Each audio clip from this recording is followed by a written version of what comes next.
Hello friends, welcome back to my channel Pratheesh kitchen. இன்றைக்கி ஒரு சத்தான ரெசிபி தான் பார்க்க போகிறோம். உளுந்தம்பருப்பு சாம்பார் எப்படி பண்ணணும்னு சொல்லிட்டு இந்த வீடியோ பார்த்து தெரிஞ்சுக்கோங்க. நீங்கள் நம்ம சேனலை ஃபஸ்ட் டைம் பார்க்குறதா இருந்தால் சேனலை சப்ஸ்கிரைப் பண்ணிக்கோங்க. கூடவே பக்கத்தில் இருக்க பெல் ஐக்கானையும் கிளிக் பண்ணிக்கோங்க. இப்போ வாங்க நம்ம வீடியோக்குள்ளே போகலாம்.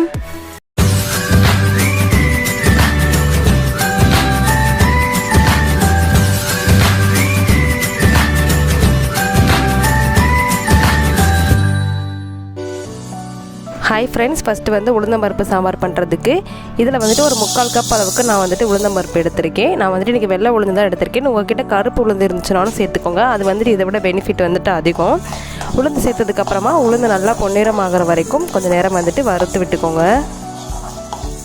இந்த உளுந்தம்பருப்பு சாம்பாரில் பார்த்தீங்கன்னா இரும்பு சத்து அதிகமாக இருக்கும்.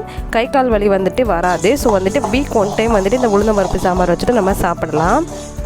இப்போ பாருங்கள், உளுந்து நல்லா கோல்டன் ப்ரௌன் கலரில் ஆயிடுச்சு. அவ்வளோதான். இதை தனியாக ஒரு குக்கரில் நம்ம மாற்றி எடுத்து வச்சுக்கலாம்.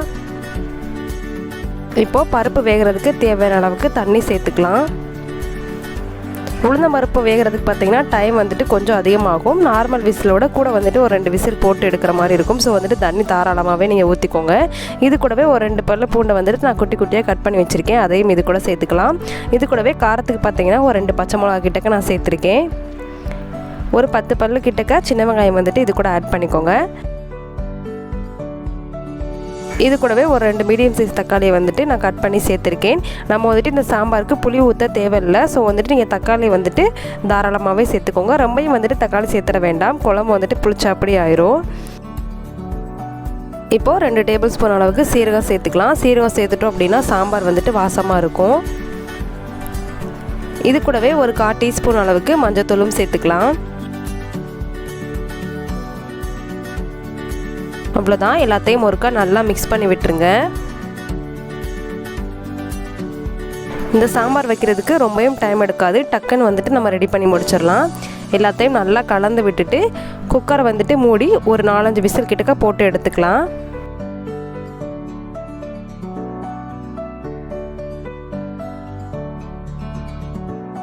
இப்போ கேஸ் எல்லாம் ரிலீஸ் ஆயிடுச்சு. இப்போ ஓப்பன் பண்ணி பார்க்கலாம்.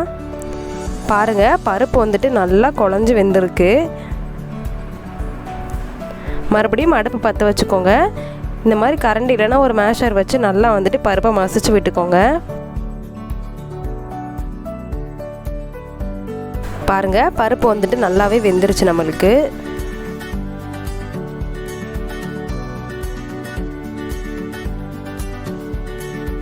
பொதுவாகவே உளுந்தில் பார்த்தீங்கன்னா நிறைய பெனிஃபிட்ஸ் இருக்குது.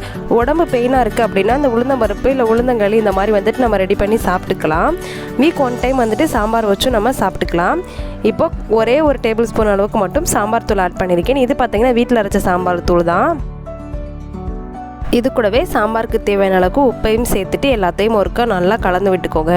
ஆல்ரெடி பார்த்தீங்கன்னா நம்ம பச்சை மிளகா சேர்த்துருக்கோம். ஸோ மசாலா பார்த்து அட்ஜஸ்ட் பண்ணிக்கோங்க. உங்கள்கிட்ட சாம்பார் பொடி இல்லை அப்படின்னா ஒரே ஒரு டேபிள் ஸ்பூன் அளவுக்கு மட்டும் மிளகாத்தூள் சேர்த்துக்கோங்க. அவ்வளோதான். இது ஒரு 10 நிமிஷத்துக்கிட்டக்க கொதிக்கட்டும். இனிமேல் பார்த்தீங்கன்னா விசில் போட வேண்டாம். அப்படியே கொதிக்கட்டும் ஒரு 10 நிமிஷத்துக்கிட்டக்க. இந்த சைடு நம்ம சாம்பாருக்கு தாளித்து விட்டுடலாம். இதுக்கு ஒரு கடாய் அடுப்பில் வச்சுருக்கேன். கடாய் நல்லா ஹீட் ஆனதும் தேவையான அளவுக்கு நல்லெண்ணெய் சேர்த்துருக்கேன். கொஞ்சமாக கடுகு உளுந்து சேர்த்துருக்கேன். இது கூடவே ஒரு 4-5 கிட்டக்க மிளகும் சேர்த்துக்கோங்க. இது கூடவே கருவேப்பிலையும் மல்லியும் சேர்த்துட்டு எல்லாத்தையும் ஒருக்கா நல்லா மிக்ஸ் பண்ணி விட்டுட்டு நம்ம நறுக்கி வச்சுருக்க வெங்காயத்தையும் இது கூட ஆட் பண்ணிக்கலாம். வெங்காயம் நல்லா கோல்டன் ப்ரௌன் ஆகிற அளவுக்கு வதங்கட்டும்.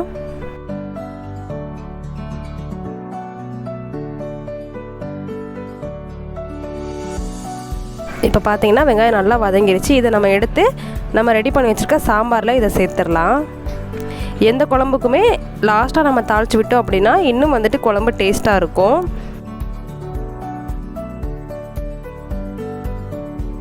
அவ்வளோதான். இப்போ லாஸ்ட்டாக பார்த்தீங்கன்னா கொஞ்சமாக மல்லி இலை மட்டும் சேர்த்துடலாம்.